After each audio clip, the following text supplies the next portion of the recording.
Halo, selamat pagi Bapak Ibu semuanya. Kita bertemu lagi di Salam Pagi. Apa kabar? Saya berharap Bapak Ibu senantiasa dalam keadaan sehat, tetap mematuhi protokol kesehatan apabila Bapak Ibu terpaksa harus keluar rumah. Bapak Ibu yang saya kasih di dalam nama Tuhan, saya ingin mengajak kita untuk membuka Alkitab kita di dalam 2 Tawarik pasal yang ke-26 ayat yang pertama sampai ayat yang kelima. Saya akan membacakan untuk Bapak Ibu semuanya. Segenap bangsa Yehuda mengambil Uzia yang masih berumur 16 tahun dan menobatkan dia menjadi raja menggantikan ayahnya Amazia. Ia memperkuat Elot dan mengembalikan kepada Yehuda sesudah raja mendapat perhentian bersama-sama dengan nenek moyangnya. Uzia berumur 16 tahun pada waktu ia menjadi raja dan 52 tahun lamanya ia memerintah di Yerusalem.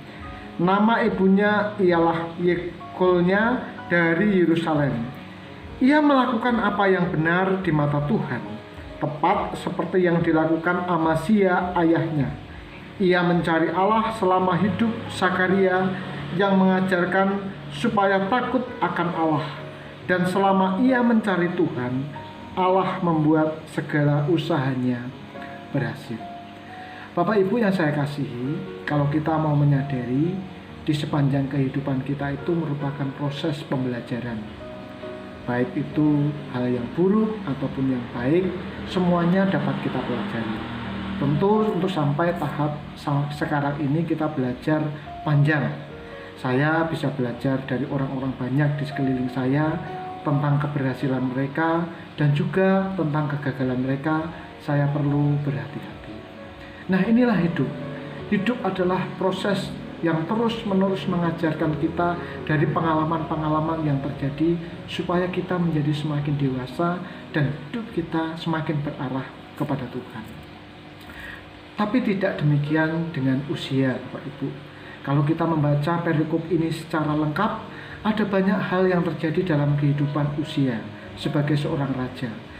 Dia diangkat menjadi raja di usia yang ke-16 tahun, Bapak Ibu. Itu usia yang masih sangat muda. Dan selama 52 tahun dia memerintah dalam kerajaan di Yehuda pada waktu itu. Nah, Bapak Ibu, ada hal yang menarik yang dicatat oleh Alkitab. Dikatakan di dalam ayat yang kelima, Uzia mencari Allah selama hidup Sakaria yang mengajarkan supaya takut akan Allah. Dan selama ia mencari Tuhan, Allah membuat segala usahanya berhasil. Jadi Bapak Ibu, Uzia ini melanjutkan ayahnya Amazia memerintah kerajaan di Yehuda pada waktu itu.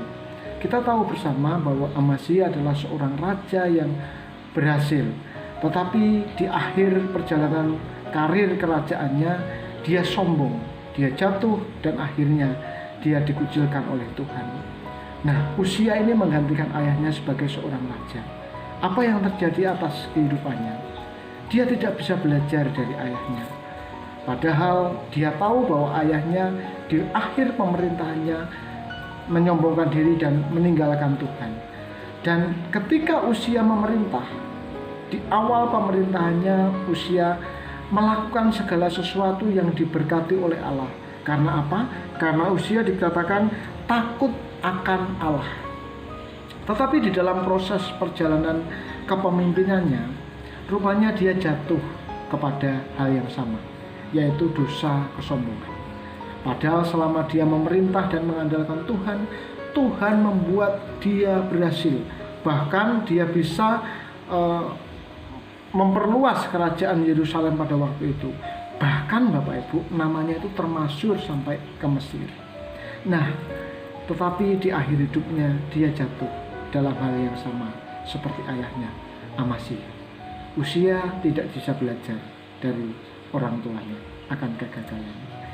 Bapak Ibu yang saya kasih di dalam nama Tuhan, ada dua prinsip yang ingin saya tekankan di dalam perenungan teks pada pagi hari ini. Yang pertama, mari kita belajar untuk takut kepada Tuhan dan mengandalkan Tuhan dalam setiap perjalanan kehidupan kita dan pekerjaan apapun yang kita lakukan. Melalui firman ini kita diingatkan barang siapa yang takut kepada Tuhan, dia akan diberkati oleh Tuhan dan dibuat berhasil pekerjaannya. Dan yang kedua, mari kita belajar dari setiap proses kehidupan kita, baik itu keberhasilan maupun kegagalan. Kita juga bisa melihat orang-orang yang ada di sekeliling kita. Kita belajar dari semangat orang-orang yang berhasil di sekeliling kita. Kita bisa meninggalkan hal-hal yang kurang berkenan yang membuat orang-orang juga gagal di sekeliling kita.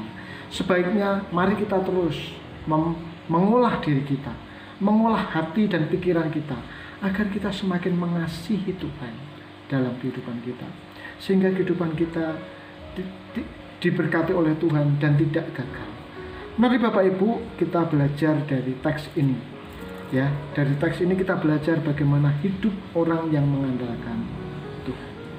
Kiranya kita senantiasa diberkati oleh Tuhan dalam setiap usaha, pekerjaan, dan pergumulan kita. Tuhan Yesus memberkati. Mari kita berdoa. Bapa di surga, kami mengucap syukur kepadamu untuk pembelajaran hidup dari usia. Kami mohon kiranya Tuhan berkenan untuk memberkati kami, sehingga apa yang kami baca dan kami renungkan pada pagi hari ini boleh menumbuhkan iman percaya kami kepada Tuhan. Hamba-Mu berdoa untuk jemaat Tuhan yang saat ini sedang mengalami sakit, bergumul dalam ekonomi, bergumul dalam kesehatan mereka, bergumul dengan segala sesuatu situasi yang terjadi dalam rumah tangga mereka. Kiranya Tuhan berkenan untuk memberkati mereka. Terima kasih Tuhan. Perjalanan hidup kami, bahkan aktivitas sepanjang hari ini, kami percaya Tuhan yang akan memberkati. Biarlah hidup yang kami jalani terus berkenan kepada Tuhan. Di dalam nama Tuhan kami Yesus Kristus kami berdoa. Amin. Tuhan Yesus memberkati.